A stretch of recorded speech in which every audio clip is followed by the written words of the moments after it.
And the next matchup we've got is going to be Alutemu versus Pathra. And this is going to be, well, I feel like it's, I don't know if this has been on purpose. I'm guessing no, because it would be weird.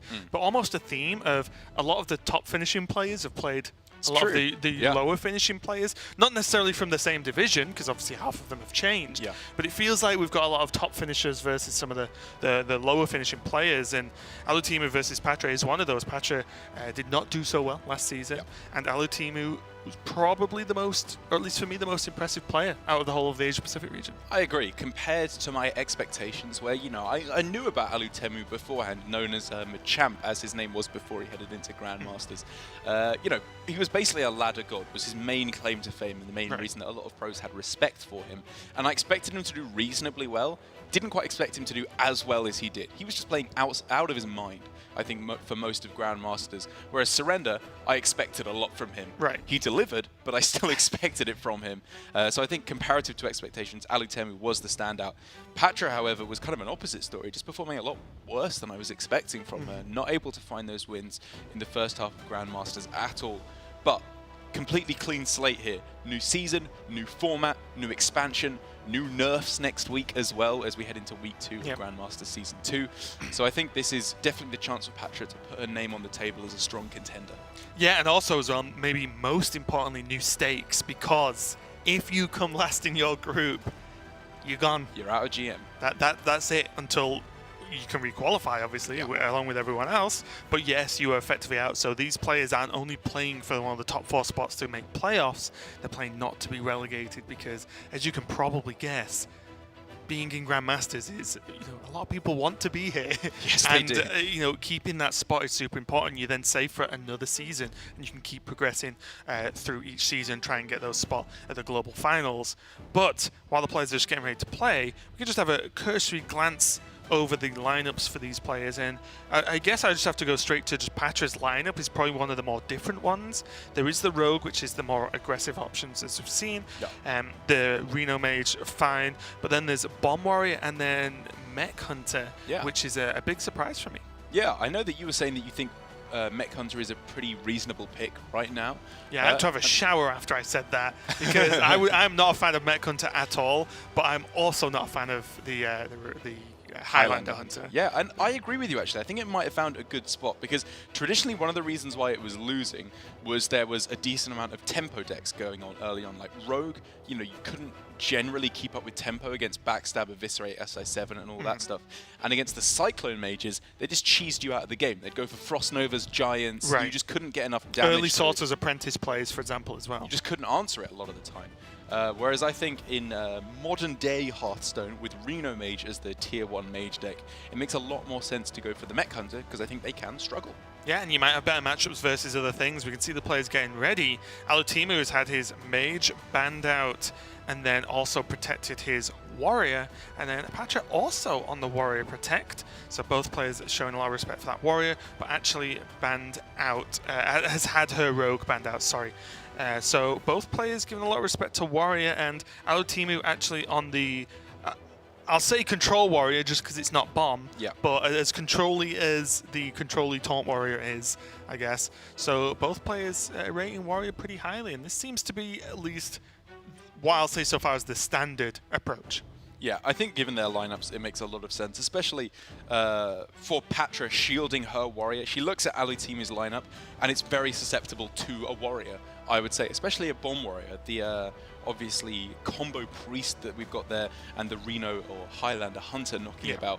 Those are going to be very susceptible to all the removal that the Warrior has knocking about. Shielding that, first of all, making sure it can't be banned away, makes a good amount of sense in terms of the strategy. Yeah, and I also just overall like the builds, because the combination of Bomb Warrior and the Hunter mean that overall Pathra's actually playing a pretty aggressive lineup, but has the style of decks that can be a little bit more defensive in certain matchups. But let's take a look at Alutemu's Priest, and some of the differences is he's playing a slightly different build. He has double Topsy-Turvy, which is not something we've seen from everyone, and also the Witchwood Piper, just to help out with that card draw a little bit. I think this is a reasonable way to take the deck. It's obviously missing out on the main thing that we can see there is no Light Wardens, very surprisingly. A lot of players have been going for that. I think partially because you can just get a very easy win by healing them all up and getting a nice high health Light Warden, mainly to give yourself another target for extra arms to go for on turn 2, or at the very least a power word shield, something like that.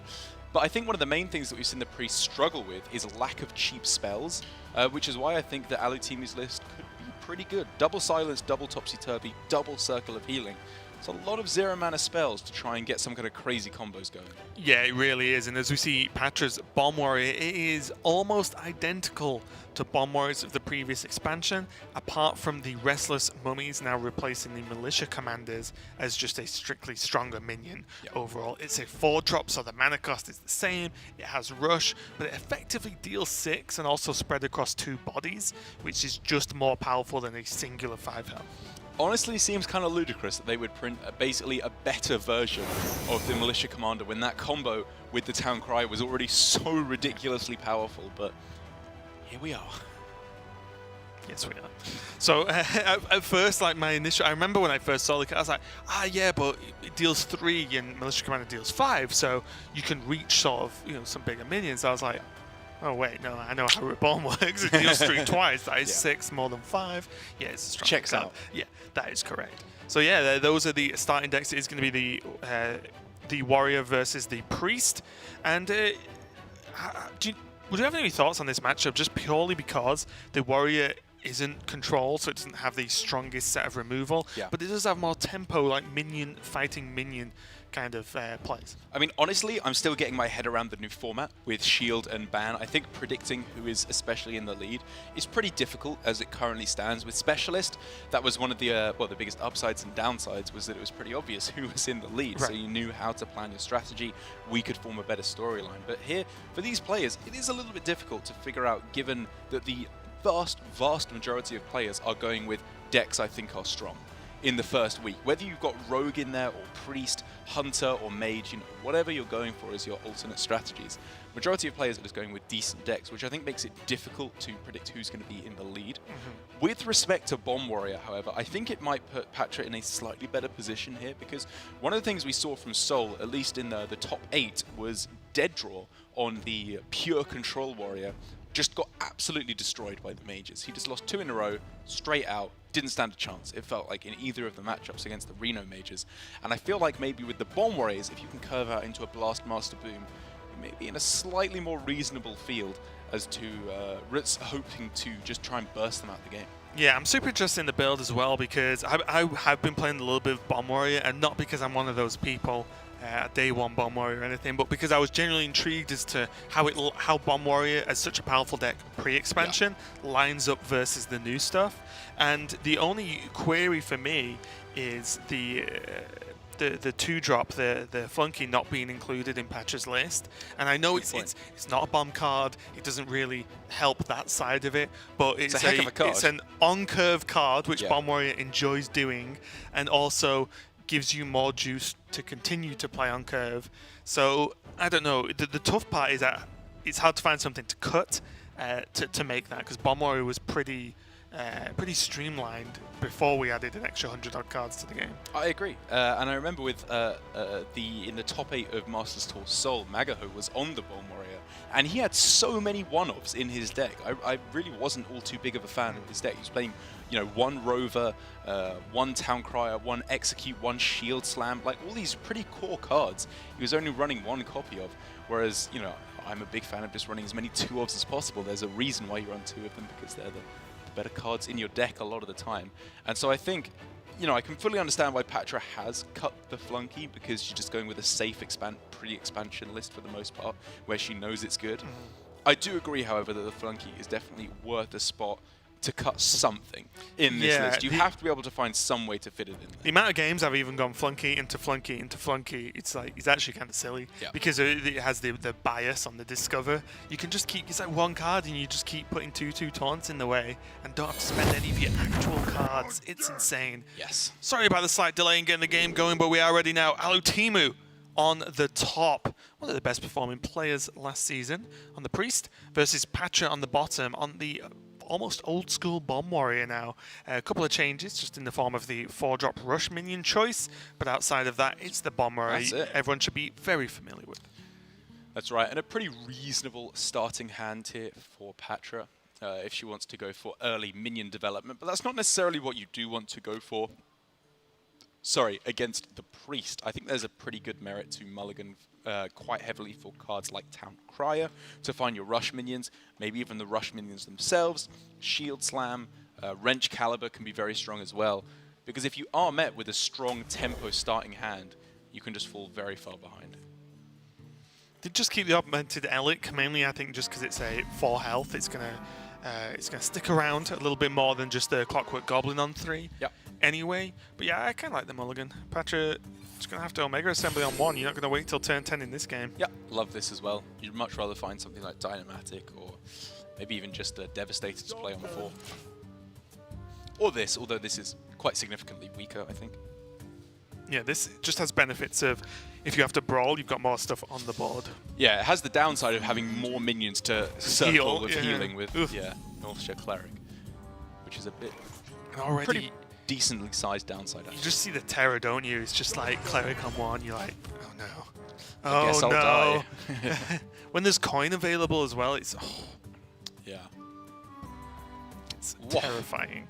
Okay, now we're talking for Alutemu now. This is getting a bit difficult now because I think his plan was probably just coin Injured Blade Master into Nefeset Ritualist to heal it back up. However, Extra Arms feels like a better way to go about this game.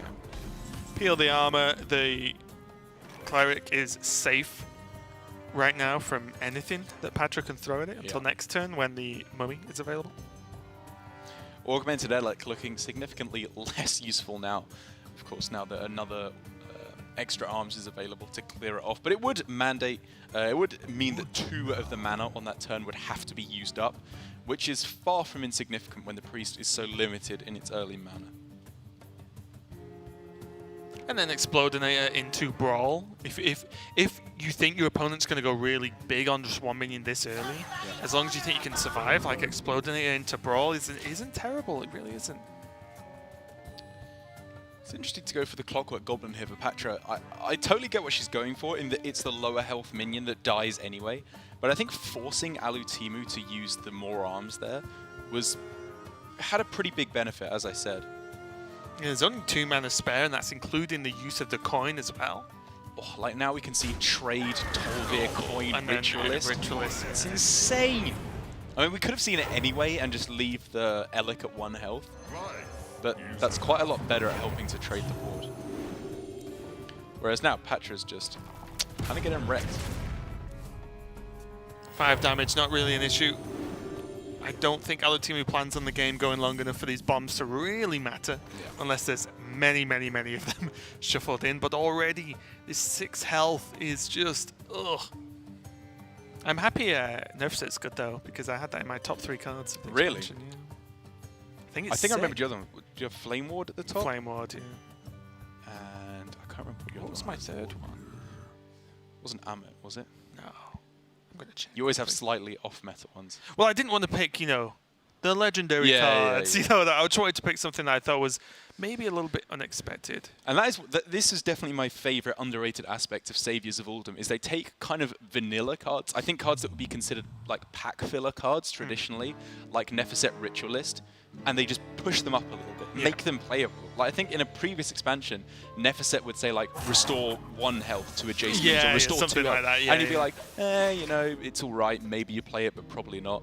Whereas this is pushing the limit. This card's really strong. It was their Serpent Egg, by the way, which is, not a bad prediction. it might still come true. It's possible Zoo could get some extra power, who knows? Maybe Zoo takes over the meta when Dr. Boom pushes Control Warrior out of playability. There are people playing Highlander Zoo. I have seen Zoolander at high ranks. Honestly, it doesn't seem that bad. But yeah, I honestly just looked at the card and was like, if you do this to a giant, this is just the nuts. It's like, it felt like some Fury. Oh, sorry, the Nerfset. Oh, right. It just like the healing, like I just thought of Handlock basically. Like, wow, you heal 2 giants, or even in Mage. That would be. Yeah, nuts. you Conjurers trade and then heal them both back up to 4. Yeah. It's like for 2 mana, and it's a 2/3. Sign me up. Alutemu now just wondering, how do I, well, not close out this game, but lower how bad things could go for me were I to see a Brawl. Because I think Brawl is definitely the worst thing that he can expect to see right now. So buffing his smaller minions to be slightly meatier feels like a great way to do that. Oh, I think even if it was just Power Word Shield on that minion and just review after the card draw, it's like, as long as it doesn't just die to a Wrench Caliber, you're feeling pretty good. Too. Yeah, like you said, now if Brawl was to come down, everything survives Wrench Caliber. Dynamatic is unlikely to even be that good. And Pathra lets rip straight away. This is plenty threatening for her. What, second best minion? For Alutemu to live? I think that was probably the worst one. I think you'd probably rather had either of the other two. They had one less health, but one more attack, and then obviously Cleric. I guess it's close. It's close. I just think the taunt might be good at defending a key minion. Very good point. Yeah, maybe that is second best, actually. Cleric obviously first. Of course. Never obviously first. And now, it's that age-old problem, isn't it? If you don't swing, it's got higher health, and you might die. If you do swing... you took damage, and it's still not dead, and you might die. Feels so bad. Alutemu getting closer and closer to lethal now, especially with another resilient board being made. These Nefer sets are insane.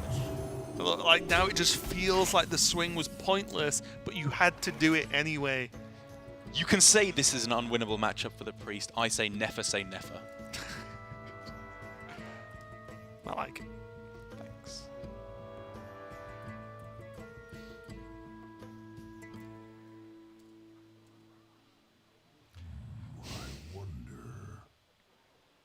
That exhaling of air is about all I've got, because I don't know what Patra's supposed to do at this point. It's not even the fancy Divine Spirit in a fire things that she's going to die to. Just getting beaten just up. Minions that she cannot kill. Hero Power double shield slam only kills off the Nefer set, right? So it's not even like she can go swing with Elec to hope for a 1 in a million lethal. She doesn't even have that possibility. Yeah, so I think just trying to Hero Power her way through for the moment, because she's not dead. These bombs are coming thick and fast, aren't they? so weird. I think Alutemu will be feeling relatively safe, it's fair to say. So, oh no, only 4 more bombs shuffled in and 2 more damage, and I'm dead. Alutemu just kind of needs to wonder about how to maximize his draw potential. Oh. Just so that he can try and find himself. I think that had to be in the fight. Right there. The second he snapped Divine Spirit before we even saw the draw was like, that is in a fire. Autopsy, I guess, and that is game. Alutemu takes a pretty quick 1-0 lead over Pathra.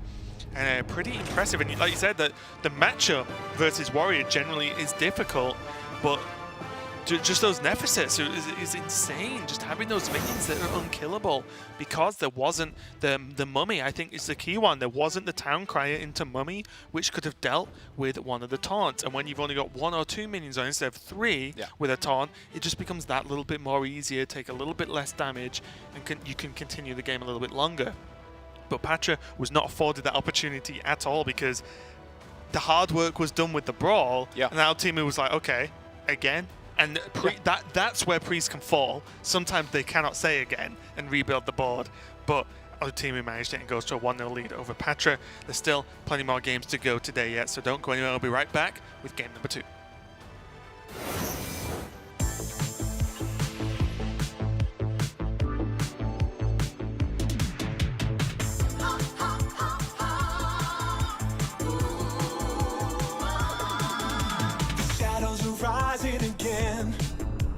Darker than they've ever been. As evil descends from the skies, the world cries out, how will we survive? Out of the hall of explorers, and up from the dusty tomb, they grab their whips and fedoras. These legends of the past know exactly what to do. There might be magic monsters, mummies in the markets, and ancient mysticism.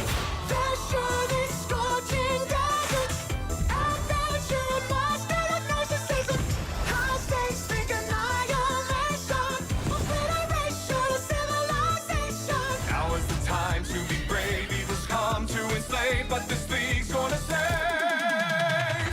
Oh, Hearthstone Esports is home to many competitive formats, each with their own unique variants and rules. Today, we're going to break down one of them, the Shield Phase Conquest format. And here's how it works. To start, both players bring 4 decks, each from a unique class. The match starts with a Shield Phase. This is where both players choose one of their own decks to protect, making it ineligible to be banned. Once the Protect phase has ended, both players will then ban one of their opponent's decks, removing it from the pool. Each player then selects which of their remaining decks they would like to play first, before beginning the first game of the series. When the first game of the series is over, the winner's deck is removed from their pool of eligible decks. Both players then select the next deck they would like to play. The loser of the first game can choose to replay with the deck they lost with, or they can choose one of their other 2 available decks. In Best of 3 conquests, the first player to 2 wins is the victor. In Best of 5 series, such as those in the semifinals or finals of major events, the first player that makes it to 3 wins takes the W. It's that easy. Shield Phase Conquest allows players to showcase their skill set across different classes, while still giving them the opportunity to play the deck they're most confident with.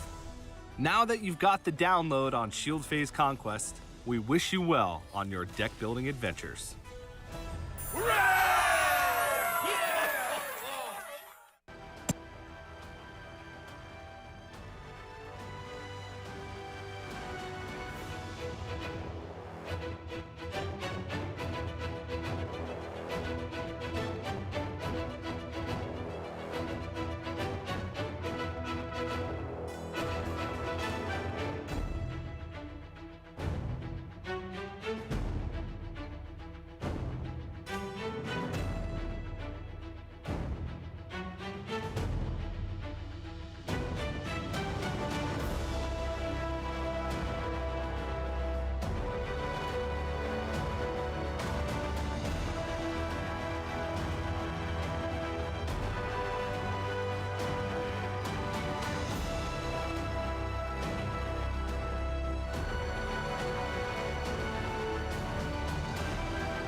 We've got Alutemu versus Pathra continuing on now. Alutemu took a pretty quick win, pretty strong win with the Priest against Pathra's Bomb Warrior. I believe both players have a changed deck now, and we're going to have Hunter versus Mage. Kind of I would say, a staple matchup, at least in the meta right now. Yeah, this was kind of the mythical matchup in Masters Tour Seoul, where we didn't get to see it that much, but a lot of the Highlander Hunter players who were playing it got the vast majority of their wins racked up against these mages, because that was the vast majority of the field in Masters Tour Seoul. Here, however, obviously, it is can only represent at maximum a quarter of the decks brought here to the tournament, and a lot of those will be banned away. So the Hunter is going to find a lot less of those matchups that it is looking for. However, Alutemu has got it, and I would say this is, I may be talking about it as like an auto win for the Hunter. It's definitely not. The Mage has got some serious game to fight back against it. It can do the broken stuff that we've come to know and hate in the form of Luna's Pocket Galaxy and all that disgustingness. It can also just curve out with its early minions, which is honestly not that much weaker than what the Hunter can do, but it is decidedly a bit weaker. Yeah, I'm just waiting on the news that, in fact, they're not going to nerf Pocket Galaxy, because it seems to have no impact on GM whatsoever. We've not seen a single Pocket Galaxy get played. God.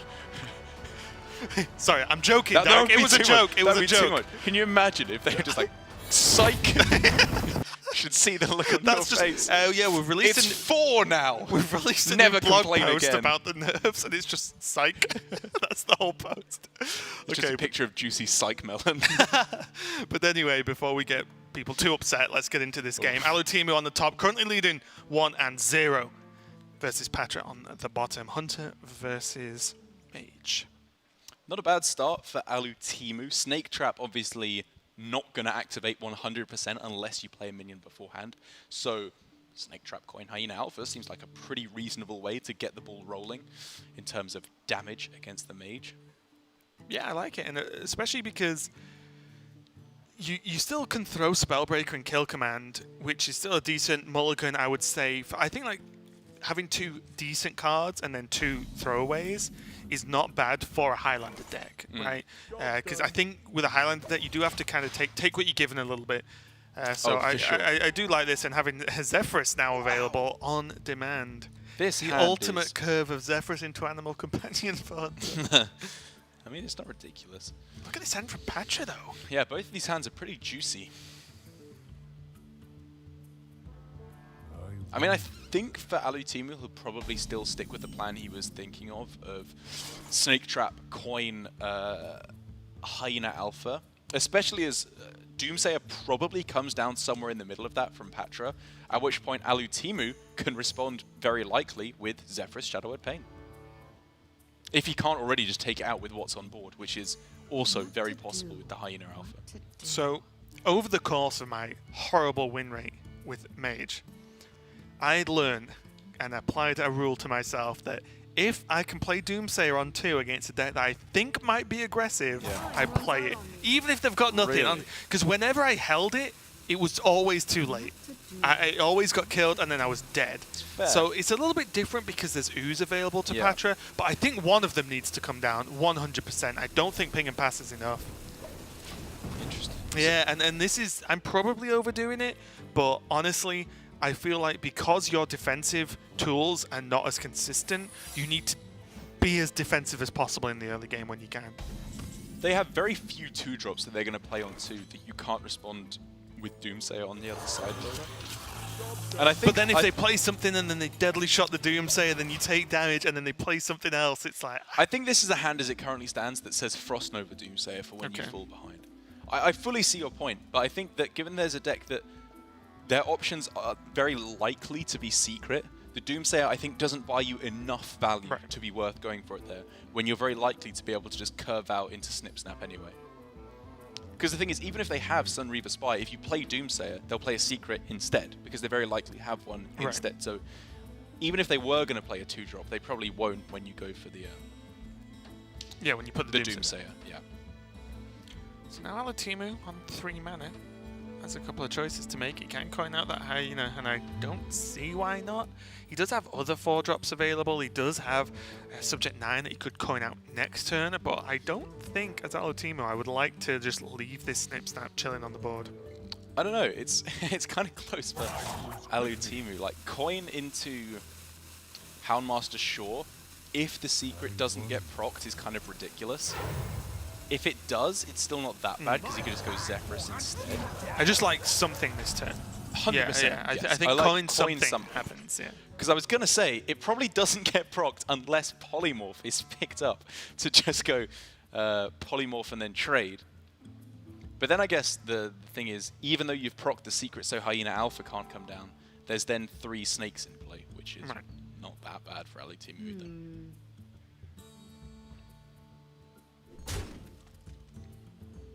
Okay. Oh, there's the Polymorph just gone, done, dusted.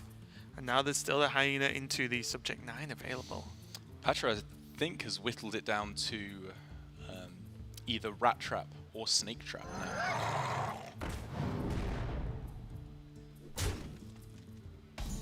And this has just worked out pretty beautifully for Alutemu.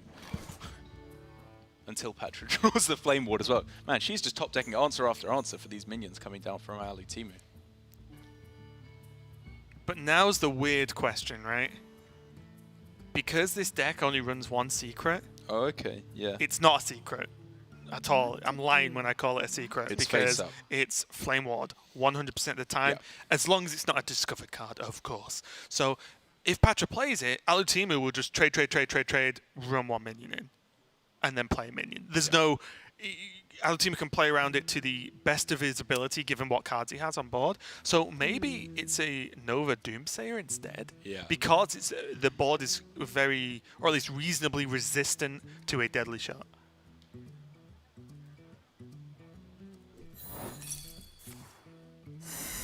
Oh, so it's definitely Nova Doomsayer now? 'Cause She's got to do something to freeze the board here, because if not, Alutemu's going to go Zephyrus Savage Roar and win the game. Or play Flame Ward. Right, to do something Yeah. to do Yeah, with yeah, the board, yeah. be it Doomsayer or Flame Ward. Okay. And this is actually a pretty interesting bait from Pathra, whether or not she knows it here, because this play definitely tempts Alutemu to go for Zephrys and answer to Doomsayer, likely Silence or Shadow Word Pain. At which point, Pathra can then go for the Flame Ward, having baited out the Zephrys. Which means its sequencing works out beautifully for her game plan. Well, if he tracks first and gets Deadly Shot. Okay. Yeah. He can still do that. Because you can track He can first and do still that. Zephrys Yeah. and still Pain. That seems good to me. Okay, nope. Kill command.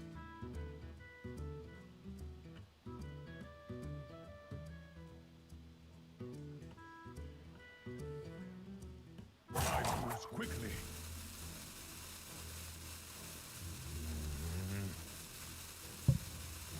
Your wish is my And it comes down. The perfect card here, I would imagine, being some way to deal with the Doomsayer, or two. So you want to silence, right? Because you get hero power and also it's a minion that takes up board space. Sure. I guess for the hero. And if Pathra wants to Conjurer's Calling the Doomsayer, then you know what? Cool, it's 2 drops. Well, I mean, that's a downside, right? Is it potentially gives her a Oh Conjurer's yeah, but I Calling mean, target. if Patra's Conjurer's Calling a Doomsayer anytime soon, then Alutemu is probably okay with it. Yes, I agree. Fitting in a hero power for that potential tiny downside, Yeah. definitely worth it. Now Pathra, I have to imagine, would be very much in on the game plan of the Flame Ward. And then Alutemu would be in a bit of a weird situation, because he could then just keep trading forever. Easiest mark shot into Flare of his life. It's not ridiculous. It's a discover, right? I mean, I'd probably do it. Yeah. You know, say this board stays how it is or whatever, and then Flame Ward comes down. I would probably mark shot first and just be like, well, if I don't get it, then I'll just trade anyway, who cares? But if you do get it, you almost sell lethal. Or Arcane Explosion or Mystery Choice? It's got to be one of those. Always mystery choice. Probably I need to Mystery know Choice, what's in the probably box. Mystery Choice, right? I think I actually yeah, I think I preferred Mystery Choice there. I guess there's some pretty bad mage spells, huh? Oh yeah, but it's worth it to find out. Anything to know. As again, like you said, the cards are on the table here for Pathra. Alutemu knows exactly that this is Flame Ward. So unless he wants to like trade, and then push face and then go for Unleash the Beast, I imagine he is going to start off with the Mark Shot. Could even trade and then drop Subject 9 instead. Yeah, that sounds good too. I don't know, you've convinced me that it's going to drop the flare now. Feel it. Gotta feel it. If you don't believe, it's not gonna happen. Playing Hunters, all about confidence. Oh yeah.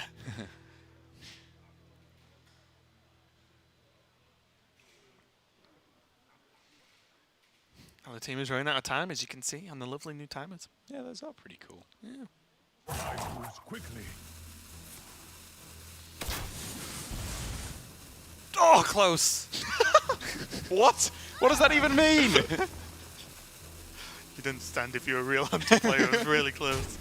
Damn it, one off. If it was just discover 4 cards, it would have got it. It was just it was next in the That queue. was the mystery choice. Yeah, it was next in the queue.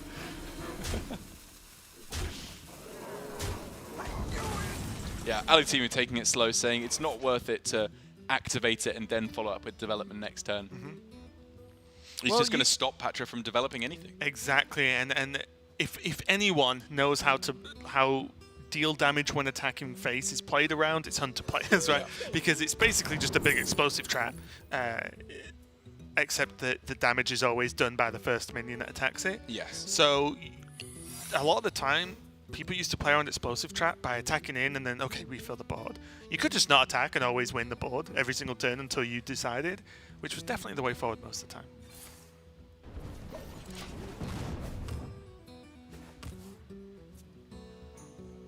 Huh. Not sure what that ping was about. I it's guess to the set Arcane up the Arcane Explosion, Explosion, but yeah. if you're Arcane Explosion, then the game gets really weird when these traps aren't procced. That was interesting. guess it makes sense because everything either dies or it does nothing, right? Those are the two options. I actually think I quite like that. I guess, so the question is 2 mana worth making Alutemu attack? And with Patra's hand, yes, because the hand's bad. Yeah. But if the hand was better, I don't think the... I don't think it makes him attack, right? It just sets up for if he doesn't, then you have to expend a card. I think it's kind of like equally bad either way. Counterspelling the tracking is pretty bad for Alutemu, actually desperately searching for that flare that's run naturally in his deck. What do you just think of just attack and just play Unleash the Beast and be like, I've got a 5/5. It's heading into turn 8, which is kind of a power turn for Mage, be it through Totol and Pilgrim or Power of Creation. But I guess every turn from here on in is going to be a power turn. Ooh, still no attack. Subject 9 axe, no attacks. Doesn't really work as well, does it? Quite the same. No. Subject 9, attack 9. All right, that's better. Fine.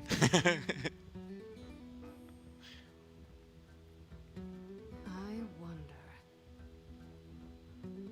It's definitely taking some discipline to keep not trying to push damage, because you really just want to like hurry up and kill them before they make 1,000,000 massive minions. This is Pathra just being like, I wonder what secret it is. I'll never tell.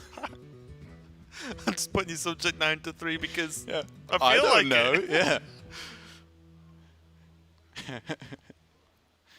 What a weird game of Hearthstone we're watching. Very weird. Yeah, this is such a stalemate.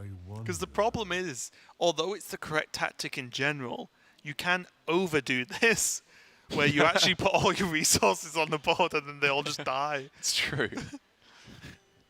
Yeah, this could just become the biggest flame ward in history.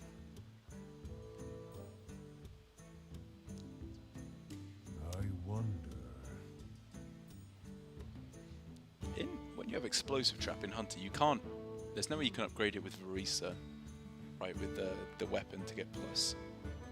No, but you spell can upgrade it with normal spell damage. Quickly. Yes. Yeah. Yeah. I was just running because that would die off first in this instance. There was a long thought process. But yeah, spell before damage that. affects secrets. Yeah. Yes. Yeah, I did. Oof.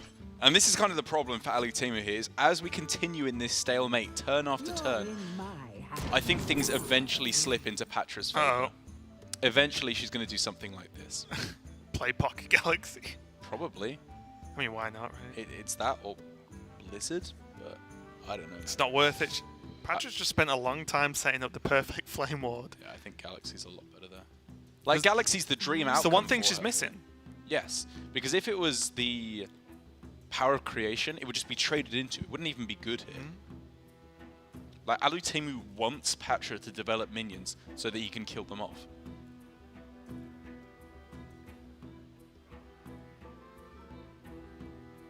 I wonder. Pathra, of course, will have to take 5 damage if she goes for that route. Well, actually, she wouldn't. She has the Ray of Frost to freeze the 5 attack minion, which seems even better.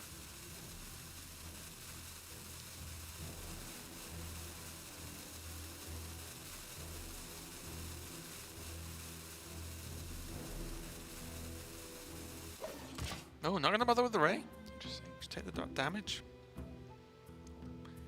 Gotta be careful though, because Alutemu's drawn a lot of cards, and if you let yourself just get hit for 5, then Yeah, this is where it gets interesting, right? Because he gets in 9 because he can attack face with the subject 9, then the 5/5. Ooh. Because Pathra gets closer and closer to value and being able to,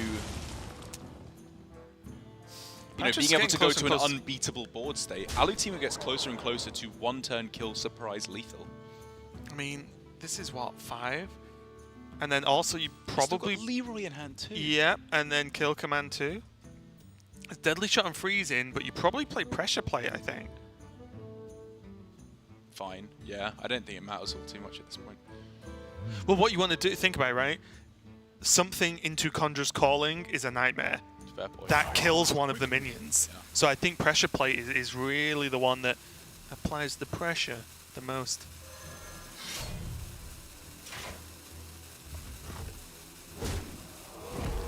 I think Rat Trap seems like a good one to get down as well. Like, Put one them of the both ways you're down. losing You've got is 6 mana. Yeah. I mean, one of the ways you're losing is Luna into a giant string of minions. Yeah, okay. Okay. I actually, yeah, I like the Rat Trap because again, one of the ways you lose is giant string of minions.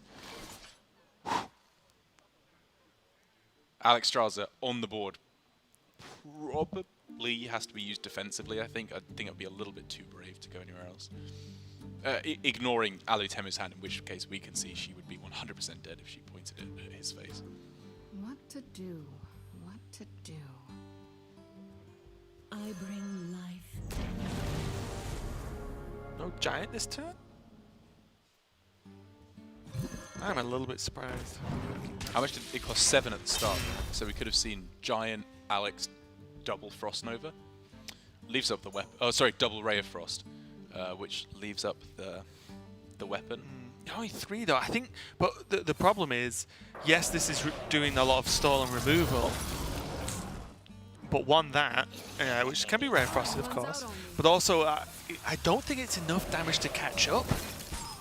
She only healed herself to 15. I think this is pretty crucial, actually. I think this is definitely the way to do it for Pathra. Like, protecting her own health total is way more important. The way she's winning this game is by having the most crazy nutty turn of her life next turn.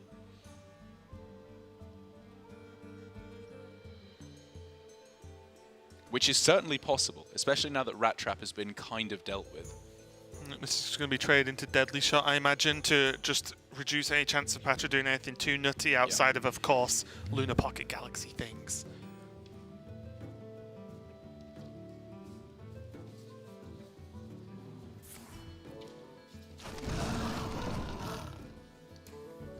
Deadly Shot's going to be guaranteed on the Alex Straza. Which means that it's all on Pathra now. A card defender is not bad, but I also don't think it's good enough either. It's one of the better minions to get, but she needed either Stargazer Luna or Arcane Intellect. And also the Giant being at 10. If it was at 9, maybe we can talk. 6 health plus a Giant on board, maybe. Maybe. But Maybe. But probably not.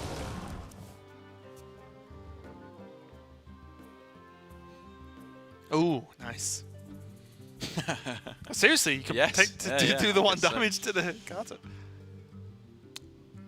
So heals for 6, up to 21. Leroy, not quite lethal yet, but just drawing ever closer. And also now there's still pressure plate. There's still a freezing trap to use. Alutemu can just set up more of these sort of roadblocks that's going to make Patra's miracle basically less and less likely. Or at least less and less effective. Yeah. I don't know what he's waiting for. I would have slammed that pressure plate. At this point, Stargazer Luna isn't even good enough because there's nothing to play with it. It has to be, I think, pretty much exactly Arcane Intellect. Or Puzzle Box of Yogg-Saron, I should say. Sorry. Always an out when you've got the Puzzle Box.